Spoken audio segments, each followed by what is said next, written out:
देवबंद के मदनी ने गलती से एक बात को स्वीकार किया है और यह कहा है कि अब हमको पाकिस्तान जैसा अलग देश नहीं चाहिए, अब पूरा हिंदुस्तान चाहिए। सुन लीजिए, अपने फलों को, अपने बागों को उजाड़, और जिस तरह का मुल्क हम ले रहे थे, हमारे अकाबिर की तजवीज थी, अगर उस तरह का मुल्क ले लिया गया होता तो सूरत हाल बिल्कुल मुख्तलिफ होती।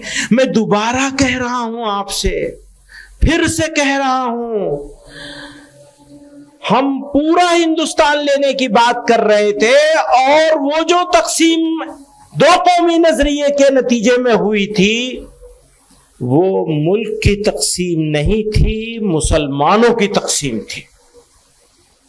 वो तो मुसलमानों को तकसीम कर दिया गया। ये जो क्राइसिस है आज हमारे सामने, याद रखिएगा, ये जो नया क्राइसिस है, ये नया नहीं है, ये पुराना है। और ये क्राइसिस सिर्फ इस वजह से है कि दोस्तों ने इसे तकसीम करवा दिया। ये तकसीम नहीं हुई होती तो ये क्राइसिस इस तरह नहीं होता, फिर हम दूसरी तरह डील कर रहे हो। हाँ, मैं विनोद बंसल जी के पास चलता हूं। विनोद जी बताइए, ये तो साफ साफ अपना नापाक इरादा स्पष्ट कर दिया है। देखिए, ये तो साफ है इनका, तो पहले से ही। अब वैसे कहते हैं कि हमने स्वाधीनता की लड़ाई लड़ी थी, हमने खून दिया था, हमने आजादी के लिए जाने क्या क्या किया था, नौछावर किया था, बड़ी बड़ी डीलें आते हैं शायद इसी आजादी के लिए कि ये पूरा भारत अपना कब्जा लेंगे। ये मानसिकता, जो गुलामी भरी मानसिकता है, जो नापाक सोच है, वो आज आखिरकार सामने आ गई। ये जिस तरह से बातें करते हैं कि हमने भारत की स्वाधीनता के लिए लड़ाई लड़ी, अरे भाई आप सोचिए कि आज इनको दुख हो रहा है कि काश वो पाकिस्तान के मुसलमान भी यहां होते तो हमारी जनसंख्या कितनी होती। ये इनको चिंता है। हिंदुओं को तो हम पहले भी मार के, वहां से ही मार के भगा रहे हैं, यहां से ही मार के भगा देते, लेकिन अब ऐसा नहीं होगा भाई। ये छोड़ दीजिए मानसिकता, इस मानसिकता को त्यागना पड़ेगा। मौलाना, ये जो मानसिकता है ना, वो अब आपकी फलीभूत नहीं होने वाली। आप चाहे जनसंख्या जिहाद के माध्यम से कुछ भी करें, लेकिन भारत को कब्जाने की जो मानसिकता है, आपको वो छोड़नी पड़ेगी। भारत कभी आपका ना हुआ ना होगा। भारत के टुकड़े करवाने वालों के साथ आप हमेशा से रहे। आज कह रहे हैं नहीं, हम टुकड़े वालों के साथ नहीं थे। आप ये कहते कुछ और हैं, होता ही वैसे जैसा आप चाहें, लेकिन होने नहीं देंगे। ये भी समझ लीजिए, ये क्या मानता है, ये देशद्रोही मानसिकता है, इनकी सूरजी सामने आ गई। ये जो मौलाना मदनी है, ये लगातार जो है वो जो जिहाद का खा रहे हैं और भारत में रह करके पाकिस्तानी मानसिकता को जो गा रहे हैं, इससे इनको बाहर जाना पड़ेगा। ये भारत के मुसलमानों को भड़का के, बरगला करके ये जेल की हवा खाना चाहते हैं। और ये स्वयं जो है ना, ये जो बार बार जो है इस तरह से जिहादी जलालत में फंसा करके उन इस्लामिक यूथ को भी वो जन्नत के नाम पर जो बदतर हीरों का सपना दिखा करके उनको जल्दी ऊपर पहुंचाना चाहते हैं। इस मानसिकता से इनको बाहर जाना पड़ेगा। ये जो गजवाए हिंद की जो कंसेप्ट है ना, जिसकी हम बार बार बात करते हैं, ये इनके मुंह में से सामने सामने नजर आ गई। इससे ज्यादा और क्या होगा? ये तो स्पष्ट तौर पर कह रहा है।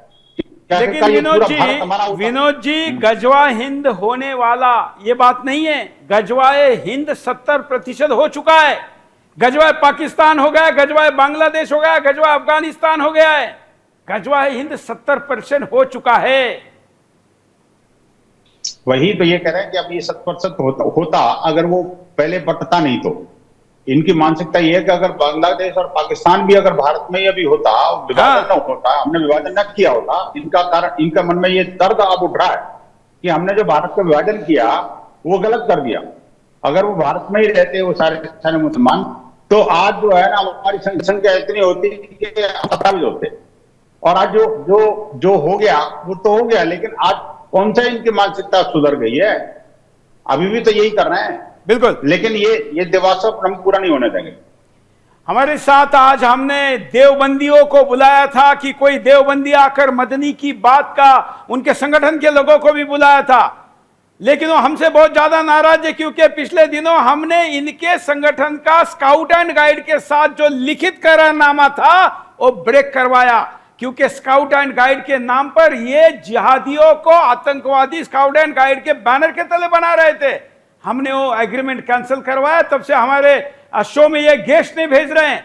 देवबंदी नहीं आया तो हमने कहा बरेलवी वालों को ही पूछ लेते हैं, क्योंकि बरेलवी वाले इनसे सहमत नहीं रहते। तो इस मुद्दे पर आपका क्या कहना है शहाबुद्दीन जी? देखिए मोहतरम, मैं तो बराबर आपके शो में जब भी आप बुलाते हैं तो मैं आता हूं। बिल्कुल, कोई भी चाहे कोई भी इशू हो, हर इशू पर मैं अपना नजरिया पेश करता हूं और मैं अपनी बात रखता हूं। ये आपकी मोहब्बत है कि आपने फिर मुझे बुलाया और मैं फिर हाजिर हो गया। और देखिए, मौलाना महमूद बंदरी साहब जमीयतुल उलमा के अध्यक्ष हैं और देवबंदी मकतबे फिक्र के बड़े आलिम हैं। वो वक्तन फ़ौक्तन इस तरह के इश्तियाल पैदा करने वाले, भड़काने वाले, उकसाने वाले, मुश्तिल करने वाले बयानात देते रहते हैं और मैं समझता हूं कि वो हिंदुस्तान के दूसरे मोहम्मद अली जिन्ना बनना चाहते हैं। अभी जो इनका बयान है वो बहुत ही काबिल मजम्मत है, निंदनीय बयान है। इस तरह के बयान की, इस तरह के लोगों के नजरिए की भारत में कोई ज़रूरत नहीं है। और यही नहीं, मौलाना महमूद बंदरी ही नहीं बल्कि इनके तबके के और लोग भी इसी तरीके से उल जलूल बयान देते हैं, लोगों को, मुसलमानों को भड़काने और उकसाने का काम करते हैं। और आज नौजवानों को जज्बाती बनाने में इन्हीं जैसे लोगों का बहुत बड़ा योगदान है। मौलाना मदनी हो गए, असदुद्दीन ओवैसी हो गए, जर्जीस हो गए और इम्तियाज जलील हो गए, ओवैसी बिरादरान हो गए, ये अकबरुद्दीन हो गए। ये ऐसे लोग हैं जो मुसलमानों को हमेशा भड़काते रहते हैं, उकसाते रहते हैं और ये हिंदुस्तान की गंगा जमनी तहजीब को पारा पारा करते हैं।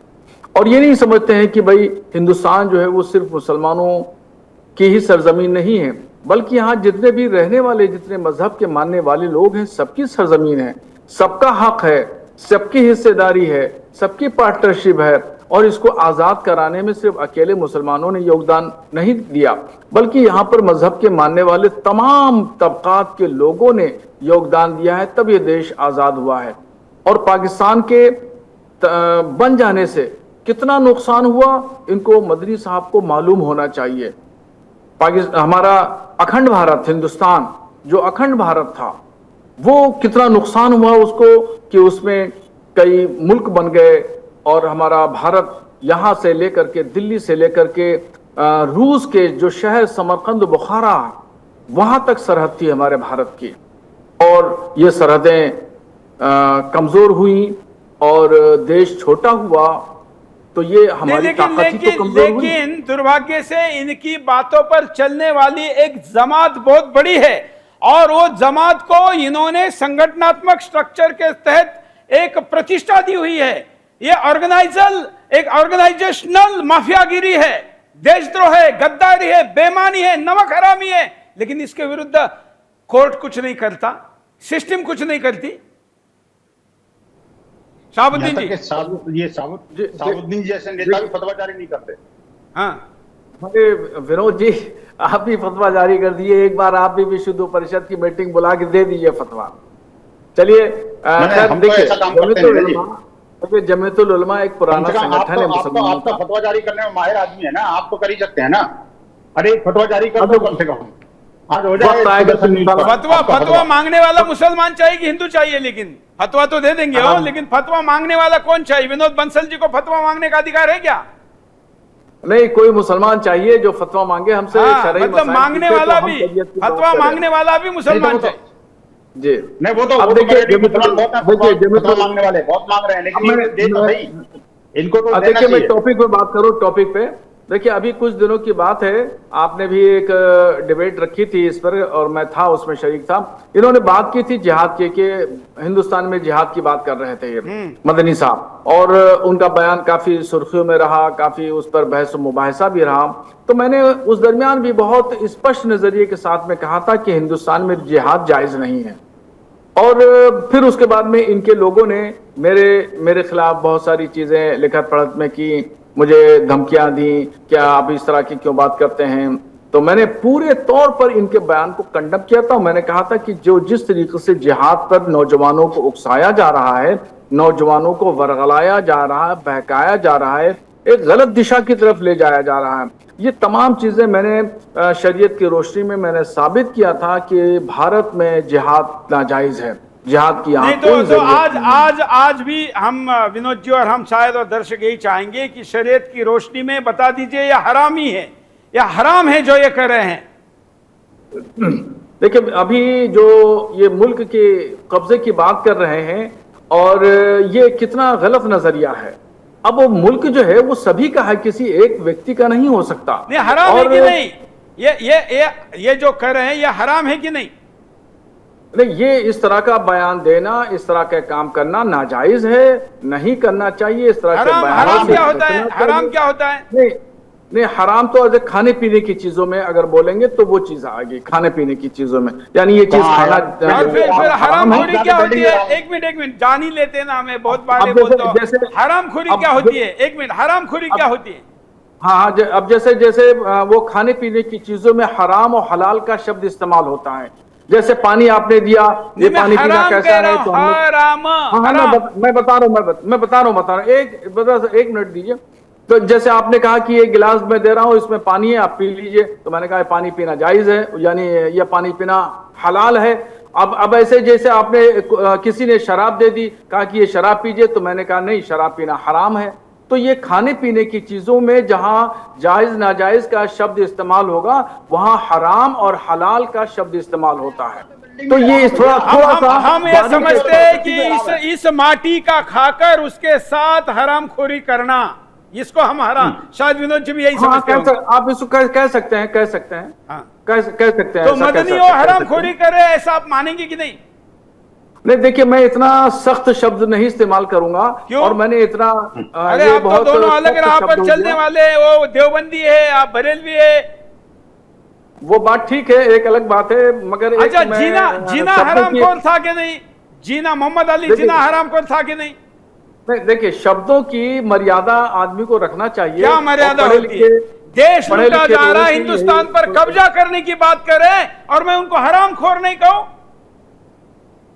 नहीं, मैं आपको नहीं रोक रहा हूं, मैंने आपको नहीं रोका, मगर आप मुझसे कह रहे हैं कि तुम भी कहो, तो मैं नहीं कह सकता इस तरह की बात। हाँ, मैं कंडम कर रहा हूं, मैं उनकी बातों को कंडम कर रहा हूं, मैं उनकी बातों को कंडम कर रहा हूं, मैं उनकी बातों की निंदा कर रहा हूं, मैं उनकी बातों की कंडम कर रहा हूं कि वो गलत, सरासर गलत बोल रहे हैं, सरासर गलत बोल रहे हैं, और नौजवानों को, मुस्लिम नौजवानों को ले जा रहे हैं। चलिए, वो मुसलमानों को। विनोद जी, अब इस मुद्दे पर आगे क्या किया जाए? इस मुद्दे पर किसी ने इसको उठाया नहीं है, ये बात सबने छोड़ दी है, इसको वॉकओवर दे दिया है।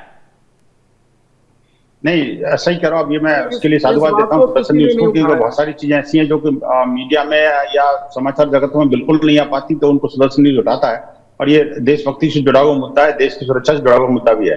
ऐसे लोगों को एक्सपोज करने की वास्तव में बहुत आवश्यकता है। और मैं कहूंगा कि इस डिबेट के अंश को आप एक बार गृह मंत्रालय को भेजना चाहिए, जैसे कम से कम उनको जानकारी मिले कि ये आखिरकार हो क्या रहा है। और मैं कहता हूँ मौलाना साहबुद्दीन बरेलवी जो है ना, छोटी छोटी बातों पर फतवा जारी करते हैं, और कम से कम इस पर भी फतवा सीधा जारी करना चाहिए। और हरामखोर को हरामखोर कहने में इनको दिक्कत क्यों हो रही है, मुझे समझ में नहीं आता। जब बिल्डिंग हराम हो सकती है इनके लिए, लिपस्टिक और नेल पॉलिश हराम हो सकती है, नाचना गाना हराम हो सकता है, तो ये कह रहे हैं खाने पीने की चीजें हराम क्यों होती है? भाई, मैं कहता हूँ ये भी हरामी है। बोलना चाहिए कि हरामी के पिल्लों को हरामी बोलने में दिक्कत क्या है इसको। ये जो है ना, इससे बचना नहीं चाहिए, जो सच्चाई है वो सामने लानी चाहिए। आप तो मौलाना है ना, फिर मौलाना किस बात के हैं आप, जो आप इन लोगों से डरोगे?